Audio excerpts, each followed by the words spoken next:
En 1973, je suis allé à Hong Kong, n'attendant rien, sauf que j'y allais pour aider une réalisatrice chinoise à peut-être améliorer le montage de son deuxième film. Une fois à Hong Kong, j'ai été très curieux de voir des films et je me suis rendu compte qu'il y avait une cinématographie totalement inconnue. Je me souviens que cette semaine-là, j'ai passé une semaine, 10 jours, il y avait de Lian Xiang, Illicit Love, film très remarquable, de Sung Soon Cho, Story of Mother, ou Mother is 30 Year Old, de Li Xing, Autumn Execution, et quelqu'un me parlait de Kingu, et j'ai pu voir une projection privée, The Fate of Li Can, qui plus tard a été appelé en France l'Auberge du Printemps. Je suis retourné à Hong Kong en décembre, et là j'ai pu voir Touch of Zen en copie tronquée, très tronquée. Parce que le film qui était sorti en 1972 avait été un échec considérable, et pratiquement chaque exploitant avait coupé dans le film, et donc il y avait, je ne sais pas, peut-être 5, 10 versions différentes du film, parce que chaque exploitant coupait un peu au hasard, etc. Mais ce que j'ai vu, qui durait à peu près 2h10, j'ai été absolument emballé. Et je me suis dit, voilà un film que le monde entier doit connaître. Et comme j'étais déjà proche de Cannes, je pourrais le faire venir au monde, si je puis dire, par Cannes. Et finalement, on a pu reconstituer le film. On a même pu ajouter la séquence pré-générique qui n'était pas montée par Kingu. Kingu avait peur de la séquence pré-générique que le public n'accrocherait pas. Et un jour, il m'en a parlé. Je lui ai dit, mais montre-moi cette séquence que j'ai trouvée absolument admirable, magnifique. Et donc, on l'a ajoutée au montage de la copie, devenue vraiment intégrale. Et donc, voilà comment j'ai amené le film à Cannes en 1975. Ça a pris pas mal de temps, entre décembre 1973 et Cannes, mai 1975. À la suite du passage à Cannes, le producteur et distributeur taïwanais a ressorti le film en juillet. Et alors que ce film avait été un désastre à sa sortie, le film est devenu le plus grand succès de Taïwan à l'époque. Sans doute, les gens, c'était l'orgueil national, taïwanais, chinois, etc. Et le film, qui avait été un bide, mais effroyable, en 1972, est devenu un succès considérable en 1975. Malheureusement, le film n'est pas sorti en France tout de suite, à cause des difficultés qu'il y avait eu au moment du tournage de Touch of Zen et de l'échec commercial de Touch of Zen. Il y avait eu une tension dont je n'avais pas conscience au début, très grande, entre Cha Yun-fong, le producteur, et Kingu.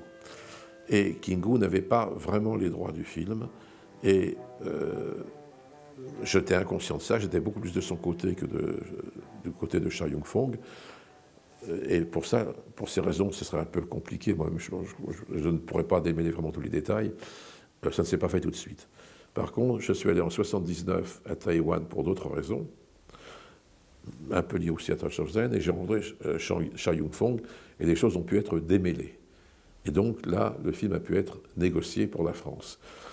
Malheureusement, il n'a peut-être pas été sorti par un distributeur qui aurait dû faire le bon travail. Donc le film, tout ce qui s'est passé à Cannes en 1975 a été relativement perdu pour la première sortie en France. J'espère que cette ressortie avec Carlotta rattrapera tout ça. Cha Yun-fong, le producteur de Dragon Inn et de Touch of Zen, a tout donné à Kingu pour faire ce film. Et donc je pense que la différence, une des raisons d'une certaine différence stylistique entre les deux films, vient qu'il y a un film qui a beaucoup plus d'argent, beaucoup plus de temps de tournage, et sur lequel Kingu peut donner beaucoup plus d'attention, surtout pour régler une scène, pour orchestrer, chorégraphier la scène. Et notamment, il avait le chorégraphe, celui qui réglait les combats, qui joue le général, qui a un visage émacié.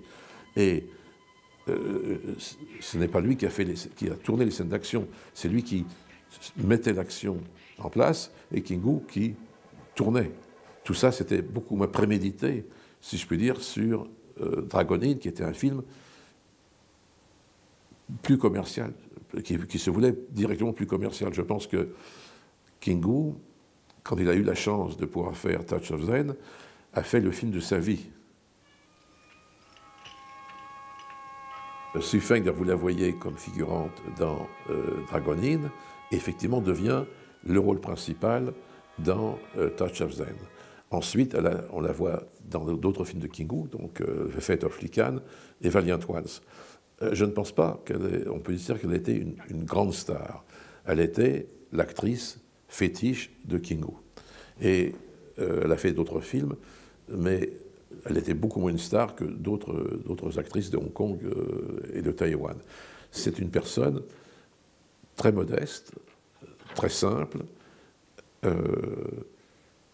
presque midinette, très en admiration de Kingu. Elle a abandonné en se mariant avec un homme très riche, peut-être vers 76, 77, je ne sais pas. Par contre, quand elle est venue à Cannes pour Touch of Zen, elle est tombée amoureuse de Cannes. Et elle a voulu revenir à Cannes plus tard, et elle a financé Farewell ma concubine, Adieu ma concubine. Et elle l'a financé dans l'espoir, dans la volonté, je dirais même la volonté, de venir à Cannes pour avoir la Palme d'Or. Elle a donc choisi Shen Kege, qui était le metteur en scène à l'époque le plus célébré de Chine populaire, de la 5e génération.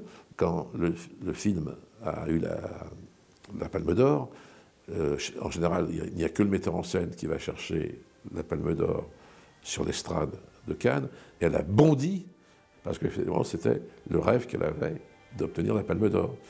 1 an ou 2 ans plus tard, elle a fait un autre film, avec Shen Kege aussi, qui n'a rien eu, et elle a arrêté, elle a été très déçue.